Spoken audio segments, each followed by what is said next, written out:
Hi, I'm Gene. I needed to build a privacy fence and I wanted to add a 4-foot gate into it, but I didn't want to add the normal run-of-the-mill style fence, so I decided to build something a little different, and actually it was extremely easy to build, and I'd like to show you how I did that. So let's get started. Now my neighbor put in a nice little fence, privacy fence, as an entrance into their backyard, and I want to do the same and get rid of this whole chain link fence. I'm going to leave it up while I'm putting the fence, building this fence, because, well, it holds Harper, our 2-year-old border collie, inside while I do it. Now, they did a great job on their fence, but I want to make mine a little more unique to what I like. So I'm going to come in, let's say 27 inches or 27 and a half, basically.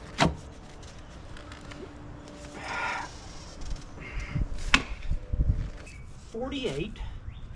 A couple things you want to keep in mind is a decent shovel, and most of all, a decent set of post hole diggers. Now, I picked these up at Lowe's, and Lowe's has not sponsored this, but these are Cobalt. They're heavy, but that really helps put the weight into the digging, and they're rugged, and I'll put a link to these below, in fact to all the tools below.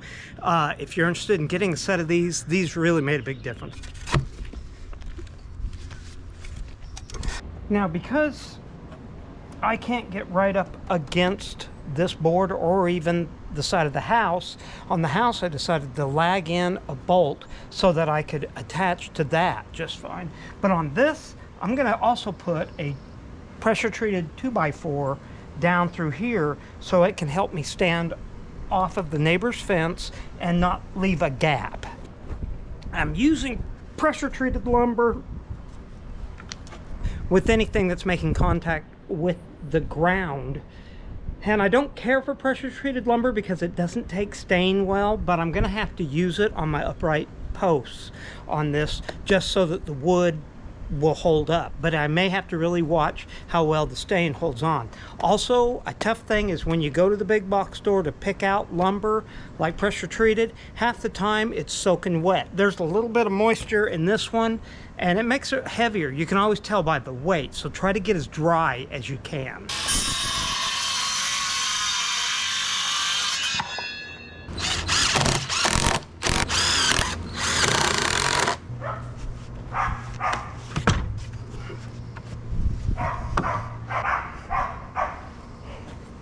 I'm going to be using a 50-pound bag of sacking, fast-setting post mix. Now, this is something that you dump in the hole dry, tamp it in, and then add water on top of it. And it soaks down through and sets. And it sets fast, and this works great for setting posts.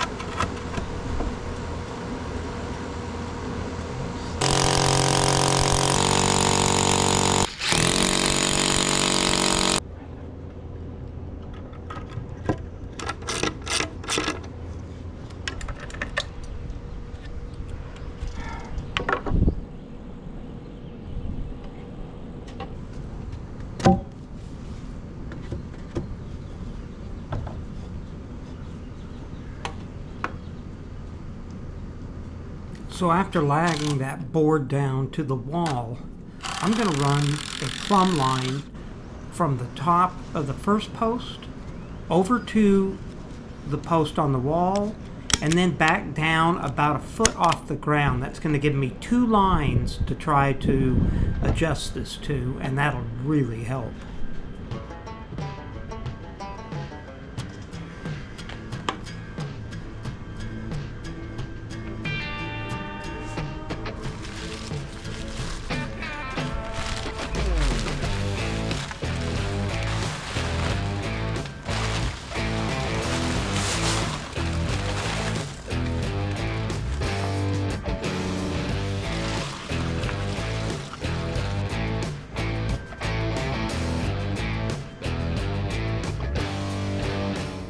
Okay, feel pretty good. Everything is basically set. Cement's down in there.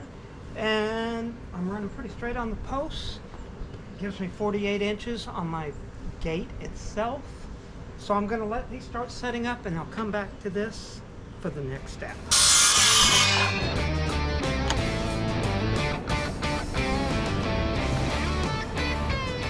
Okay, now I'm going to start cutting my cross members. And this looks like 39 1/4. So I'm going to start cutting my materials, and I'm going to be using my miter saw. You could also do it with just a good skill saw and a straight edge. All right, taking some basic measurements. I know I need to cut 5 pieces, 1, 2, 3, 4, 5 at 39 1/4.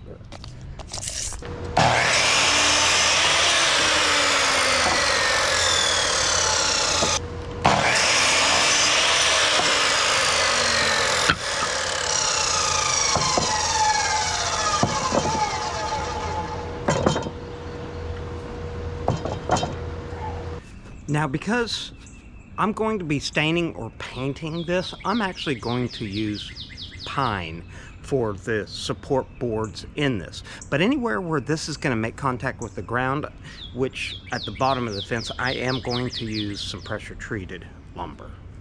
I'm also going to use a pocket hole drill set, very cheap one, but it works great for outdoor stuff like this, so that to just make my job a little easier here.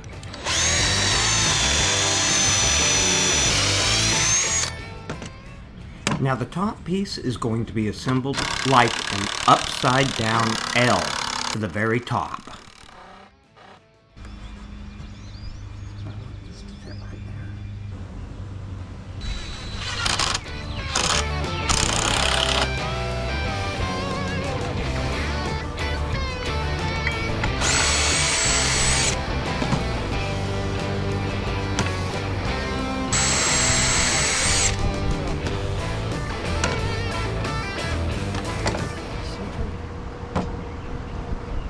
Down 30 1/4.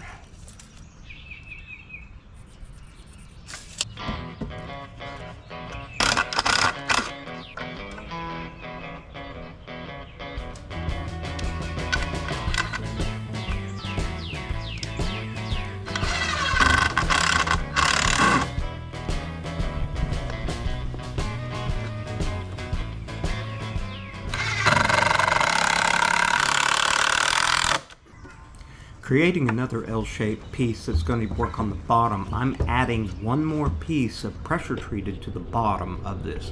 This is going to make a skirt, and that's where it makes contact with the ground.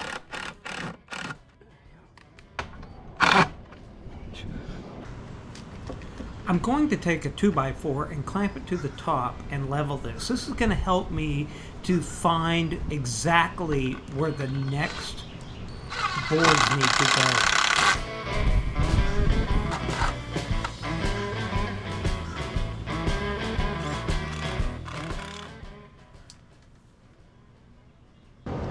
Now I'm going to set up a jig to cut the cedar slats. This is going to make it so much easier and quicker for me.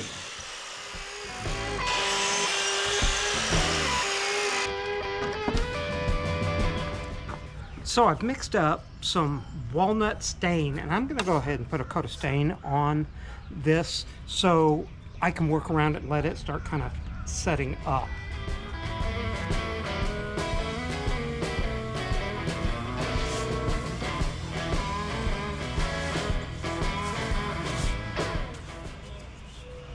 So now that I've put the dark walnut stain on the structure, I'm going to take the cedar planks and I'm going to stain them with a cedar natural tone.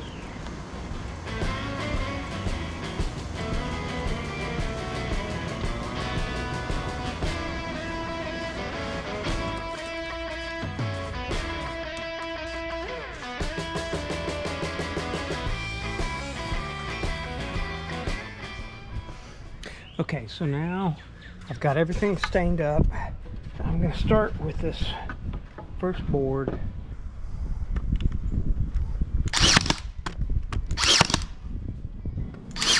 I'm going to use a stir stick as a spacer. This will help the wood to expand and contract without having any problems.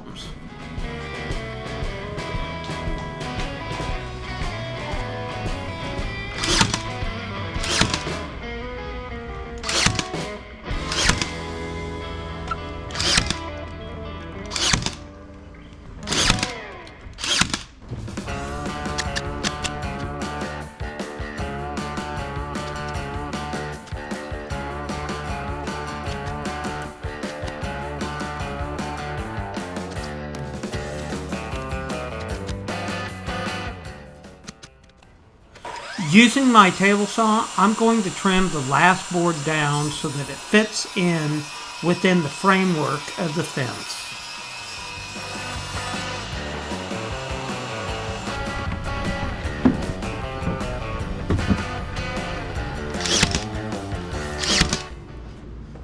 Now I can start on the gate. I'm really excited about that.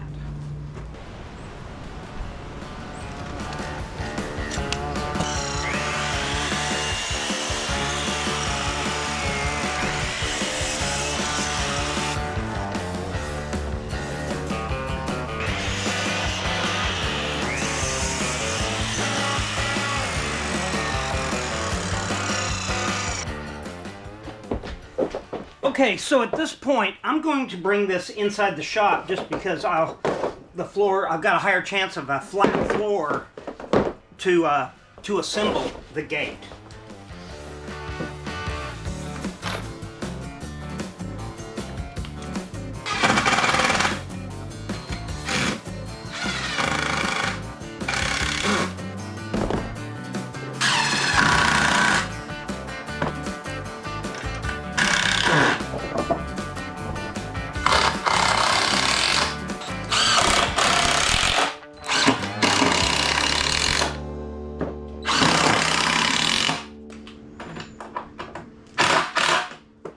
One thing you're going to want to do too to make sure your gate is pretty square, measure from corner to corner on these.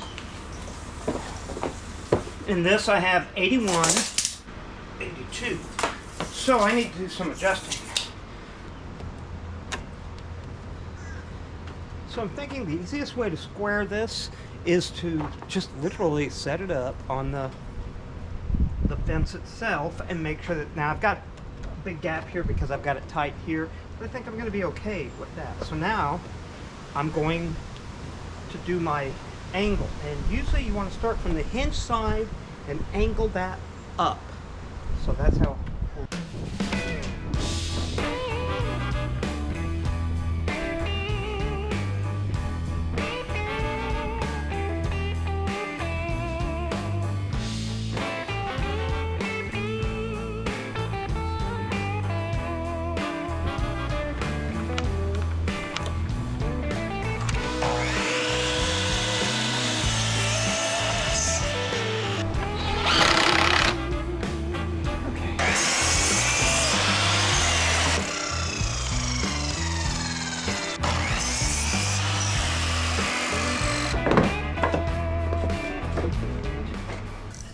I'm going to go ahead and cut all the lengths for the cedar fencing on the gate itself.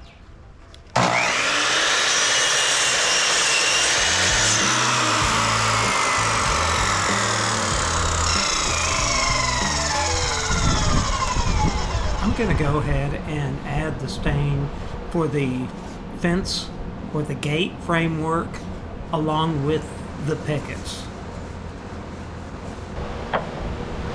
Some wood blocks that are going to go behind the hinges.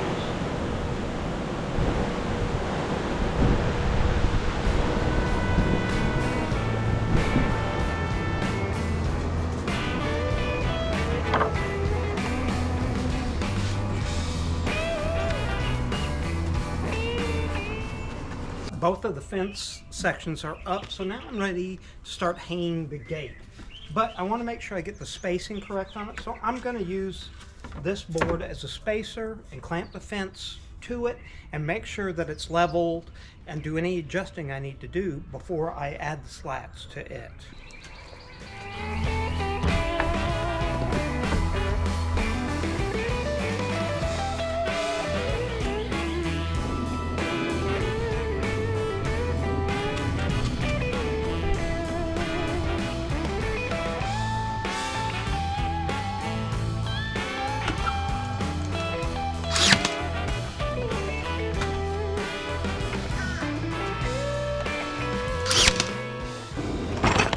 I picked up a gate kit that comes with the 2 hinges, the latches, and the handle, and all the hardware for this. So I'll put a link to this down below.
One of the things I wanted to do was add these brass caps. I think that looks nice, and it kind of goes well with the cupola, I don't know, weather vane with the brass top.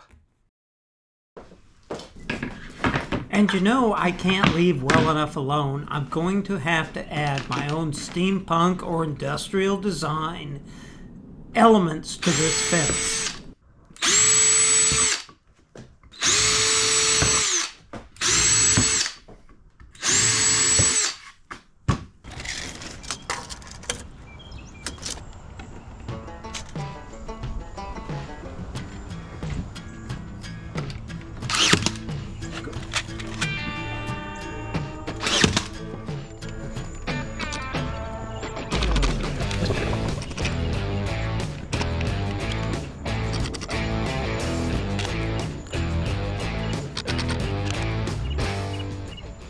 Okay, I like that.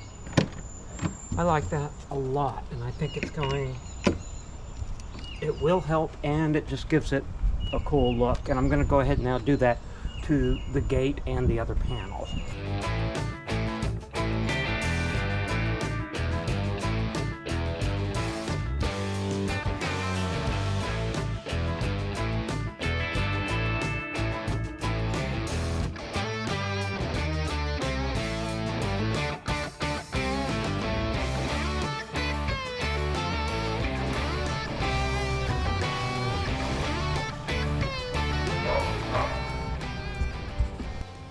I'm just kind of curious.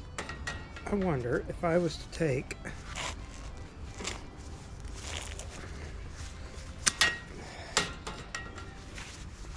this top piece off, if I could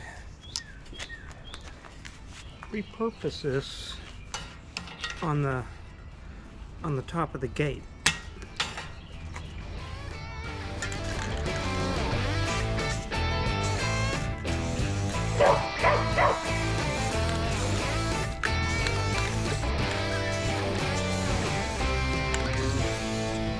So I think I'm going to try to repurpose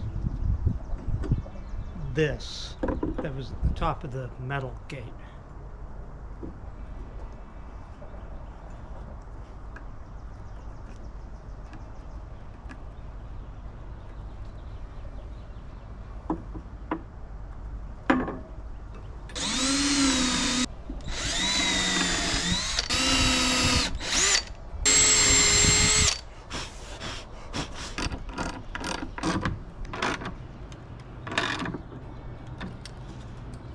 What do you think?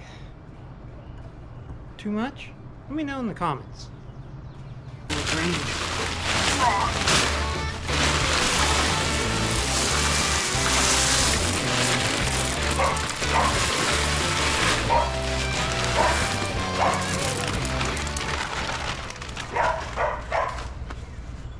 run that kind of back and forth, and that's going to help if it rains to keep from splashing dirt up on it.